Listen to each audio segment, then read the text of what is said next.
Hi, my name is Erica Olson. Today's whiteboard session is on competitive advantages. Now before we get all confused about what a competitive advantage is or isn't, let's just know that it's going to take you some time to develop it. And I don't mean time such as hours expended, I mean time thinking and perhaps several years to really get to that core. So if you've put it on your strategic planning agenda, competitive advantage, just know that you're going to have a conversation about it, but you may be having a conversation about it for several years until you get down to that essence. So, what is a competitive advantage? It answers the question, what are you best at? So let's stop there for a moment. You don't necessarily need to be the best in the world. You may not need to be the best in your state or in your country. You just need to be better than your competitors at what you do in delivering value to your customers. Another way to think about it is, why do your customers buy from you, right? Why do they buy from you? Well, I'm here to tell you that if you have a competitive advantage clearly identified, that means you don't do anything that doesn't actually get you to customers paying for something or giving you money for a value that they want to receive in exchange for dollars, of course, right?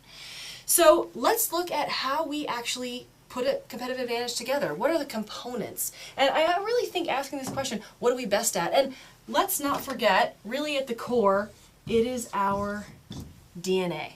So it's your DNA. This is my little handy dandy formula. Your company name, I've got my example, your company name plus what you're best at and why. That why question's pretty hard. So let's take my example. Bikram Yoga. Bikram Yoga is a practice of yoga that is, of course, done in yoga studios. And what they're best at, they've done an amazing job at productizing the yoga experience. So what do I mean by that? They have franchises all over the United States that do exactly the same type of practice, and they were able to productize it by, again, that means setting up a pretty consistent process and a very specific yoga practice that nobody else had, and by doing so they were able to package it and franchise it. So the folks that actually did this, their competitive advantage, and of course they've trademarked it as well, their competitive advantage was the ability to take something that was a little esoteric in nature and actually put it together so that everybody in the world, if they wanted to, could buy that particular process and sell it within their community. So competitive advantage, again, as I mentioned, it's going to take you a while to get to. Ask those hard questions of yourself and your management team and keep coming back to that question of, what are we best at? And again, as you've heard me say, don't forget to ask your employees and your customers, because they can really help you answer this question better than probably you can. So Erica's tip, once you have your competitive advantage, what the heck do you do with it?